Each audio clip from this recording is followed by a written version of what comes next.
तो last episode के and पे हमने देखा था कि मुजिन अपने साथ दूसरी जूनियर सिस्टर को लेकर माउंटेन के ऊपर जा रहा था। साथ ही रास्ते में से बताता है कि तुम्हें पता है ना कि हमारी जूनियर सिस्टर जो है वो मार्शल आर्ट्स को लेकर कितनी पागल है। उसने मार्शल आर्ट्स सीखने के लिए अपनी फैमिली को खोने के बाद वुडेंग सेक्टर को ज्वाइन किया था और तब से उसे लगता है कि वुडेंग सेक्टर दुनिया में सबसे बेस्ट सेक्टर है। उसे लगता है कि अंडर दी हीवन सबसे बेस्ट तलवार है और जब उसे पता चला कि वो लड़का जो है वो under the heaven the best का डिसाइपल है तो इसी वजह से वो माउंटेन के ऊपर गई होगी उसे चैलेंज करने के लिए। वो यहाँ पर ये सोचती है कि हमारा सेक्टर ही दुनिया में सबसे ज्यादा महान है और कोई इससे ज्यादा महान नहीं हो सकता। इसी वजह से मैं जल्दी से ऊपर भागकर जाना चाहता हूं ताकि वो कुछ बेवकूफ़ी ना कर दे। इसी के साथ उन्हें ऊपर से धमाके की आवाज़ आती है तो वो दोनों कहते हैं कि वो क्या हो रहा है। तो वहाँ पर वो लोग और भी तेज़ी के साथ भागना स्टार्ट करते ताकि माउंटेन के ऊपर जा सके। जबकि दूसरी तरफ दिखाता है कि हमारे बेखा ने वहाँ पर जो स्ट्राइक लगाई होती है उसकी मास्टर की स्पेशल टेक्निक मून क्लेविंग स्लैश होती है। तो मून क्लेविंग स्लैश के साथ हमारे बेखा ने ना सिर्फ यहाँ पर उस लड़की की तलवार काट दी होती है बल्कि वहाँ पर उसके पीछे जो पेड़ होते हैं वो सारे के सारे भी कट चुके होते हैं। यहाँ तक कि नीचे का ग्राउंड भी काफी हद तक उसमें गड्ढा बन चुका होता है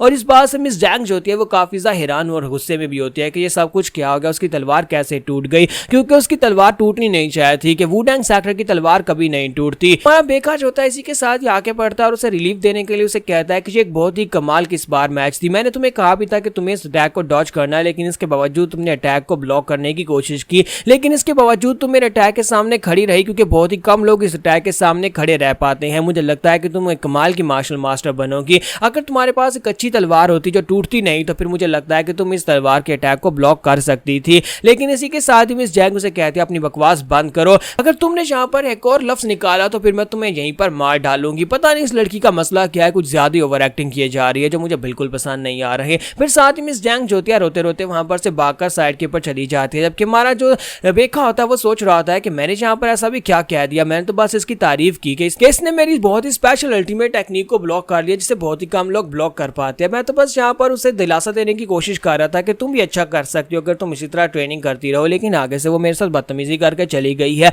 मुझे समझ नहीं आ रही, लगता है कि यहाँ पर उसकी तलवार नहीं टूटी बल्कि उसकी स्पिरिट टूट गई है। तो इसी के साथ ही बुड्ढे मास्टर आके पड़ते हैं और उसे कहता है कि लड़के तुम्हें बिल्कुल परेशान होने की जरूरत नहीं है। मुझे लगता है कि वो लड़की अब यहाँ पर उसे भी एक चांस मिल गया है तुम्हारे साथ, तुम्हारे से हारने के बाद अब उसे यहाँ पर दुनिया को समझने का एक नया नजरिया पता चलेगा और वो अगली बार जब तुमसे मिलोगे तो वो और भी ज्यादा स्ट्रॉन्गर हो जाएगी। उस बच्ची की अचीवमेंट्स और इसके स्किल्स उसकी एज के हिसाब से काफी ज्यादा बेहतर है। मुझे लगता है कि अब उसकी भी जिंदगी बदलने वाली है। हमारा बेखा उनसे माफी मांगता और कहता है कि मुझे माफ कर दीजिएगा, मैं आज से पहले कभी किसी के साथ डूल नहीं की जिसकी वजह से मुझे अंदाजा नहीं था कि कितनी पावर्स को यूज करना है और मैंने बेचारी उस लड़की की तलवार काट दी है। तो मास्टर से कहते हैं कोई बात नहीं, तुमने उसकी तलवार काट दी लेकिन तुम्हें उसकी तलवार के लिए परेशान होने की जरूरत नहीं है। हमारी मास्टर के पास उसके लिए एक नई ऑफर है और उस लड़की की जिंदगी बदलने वाली है। एक तलवार तो सिर्फ और सिर्फ एक तलवार होती है, तलवार के साथ कभी भी अपनी मीनिंग्स को अटैच नहीं करना चाहिए। एक तलवार सिर्फ एक वेपन होती है जो दूसरों की जान लेने के लिए होता है। तो हमारा बेखा जो होता है उनकी बात सुनने के बाद चौंक जाता है, कहता है कि आपको ये सब कुछ कैसे पता है। तो वो उसे कहते हैं क्या तुम्हें क्या लगा था कि ये बातें सिर्फ और सिर्फ तुम्हें पता है।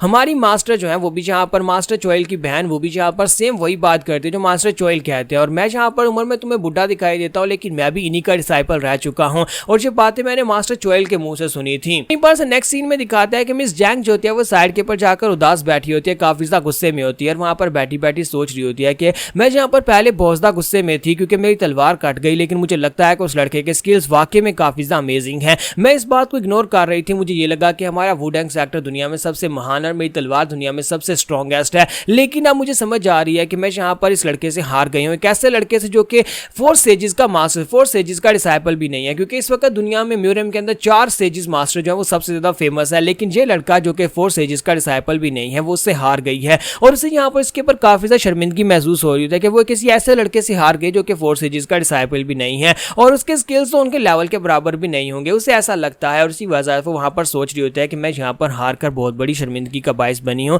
अपने वुडेंग सेक्टर के लिए मेरी तलवार काट चुकी है और मुझे लगता है कि वो लड़का इस वक्त मेरे सामने ऐसा जैसे कि एक दानव है और मैं उसके सामने एक छोटी सी बच्ची हूँ। इस जैग वहां पर सोच रही होती है कि मुझे उस वक्त ऐसा लग रहा था कि मैं वहीं पर अपनी जान दे दूं, मैं गिव अप कर दूं और अपनी तलवार के साथ खुद अपना गला काट लूं, लेकिन मैं यहाँ पर ये सोच रही हूँ कि मैं क्या कभी उस लड़के से आगे निकल पाऊंगी। तो इसी के साथ ही मास्टर वहां पर आते हैं और उसे कहते हैं कि मुझे लगता है कि तुम्हें यहाँ पर एक टूटी हुई तलवार के साथ अपनी उम्मीदें नहीं जोड़नी चाहिए। एक तलवार तो सिर्फ और सिर्फ तलवार होती है, एक तलवार सिर्फ जान लेने के लिए यूज की जाती है, तो एक तलवार के साथ अपनी उम्मीदें मत जोड़ना। तो फिर साथ ही उसके पास आते हैं और कहते हैं कि जब एक तलवार टूट जाती है तो बेहतर नहीं है कि तुम अपने लिए एक नई तलवार ढूंढ लो। इसी के साथ ही मिस जैंग ग्रैंड मास्टर को वहां पर देखकर काफी ज्यादा हैरान होती है तो ग्रैंड मास्टर वहां पर आने के बाद अपने हाथ में वही 9 ड्रैगन स्वॉर्ड लेकर आती है और उसे कहती है कि देखो मैं तुम्हारे लिए क्या लेकर आई हूँ, आज के बाद से तुम इस तलवार को इस्तेमाल करोगी। तो वो उसके सामने घुटने टेक देती है और कहती है ग्रैंड मदर प्लीज मुझे माफ कर दीजिएगा, मैंने आपको वहां पर जो कुछ भी दिखाया वो सब कुछ बिल्कुल भी प्रॉपर नहीं था, मुझे वहां पर प्रॉपर्ली वुडेंग सेक्टर के डिसाइपल की तरह बिहेव करना चाहिए था,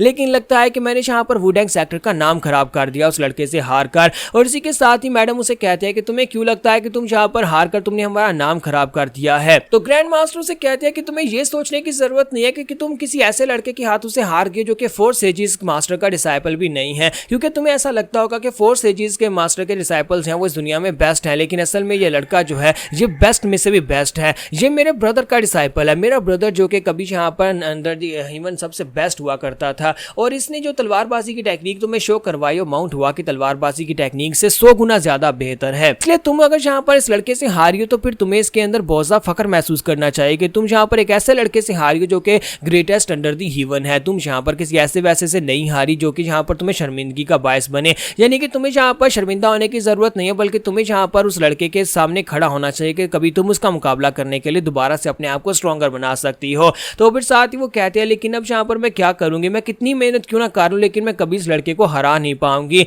तो ग्रैंड मदर उसे कहते हैं कि तुम यहाँ पर गलत सोच रही हो, क्या तुम्हें वाकई में लगता है कि तुम यहाँ पर इस लड़के को हरा नहीं सकती। कहती है ना कि हमेशा एक मार्शल आर्ट से ज्यादा स्ट्रॉन्गर भी एक मार्शल आर्ट्स होती है, हमेशा एक इंसान से ज्यादा स्ट्रॉन्गर एक इंसान भी होता है, बिल्कुल वैसी यहाँ पर क्या तुम एक स्ट्रॉन्गर मार्शल आर्ट सीखना चाहोगी जिससे तुम यहाँ पर इस लड़के का मुकाबला कर सको। तो मिस जैंग उसे कहते हैं कि पिछले 6 साल से मैं यहाँ पर स्ट्रॉन्ग बनने के लिए तो ट्रेनिंग कर रही हूँ, पिछले 6 साल से मैंने दिन रात मेहनत की ताकि मैं स्ट्रॉन्ग बन सकूं, लेकिन जहाँ पर मैं इस लड़के के हाथों से हार गई। अब जबकि मुझे पता है कि मैं कभी उस लड़के से आगे नहीं निकल सकती तो फिर मैं किस मकसद के लिए ट्रेनिंग करूंगी। तो ग्रैंड मदर उसकी बातें सुनने के बाद तलवार उसके सामने करती है और कहते हैं कि ये तलवार आज के बाद से तुम्हारी हुई, तुम्हारी तलवार और तुम्हारी स्पिरिट टूट चुकी है, लेकिन क्या तुम यहाँ पर इस बुढ़ी ग्रैंड मदर के साथ रहकर प्रैक्टिस करना चाहोगी। अगर तुम मेरे साथ रहोगी, मेरे साथ प्रैक्टिस करोगी तो मैं तुम्हें 9 हीवंस आर्ट सिखाऊंगी, मैं तुम्हें 9 ड्रैगन हीवन आर्ट सिखा दूंगी जो कि यहाँ पर इस लड़के की मार्शल आर्ट्स की बराबरी कर सकती है, और तुम उसको यहाँ पर काफी कड़ी टक्कर दे सकती हो। अगली बार जब वो लड़का यहाँ पर आएगा तो फिर तुम उस लड़के को सबक सिखा सकती हो, क्या तुम ये सीखना चाहोगी। तो जैसे वो सामने की तरफ देखती है, मास्टर ने तलवार निकाली होती है, वहां पर सामने एक ड्रैगन दिखाई देता है। तो मिस जैंग जो होती है उस ड्रैगन की पावर्स देखने के बाद मास्टर की बात मान जाती है।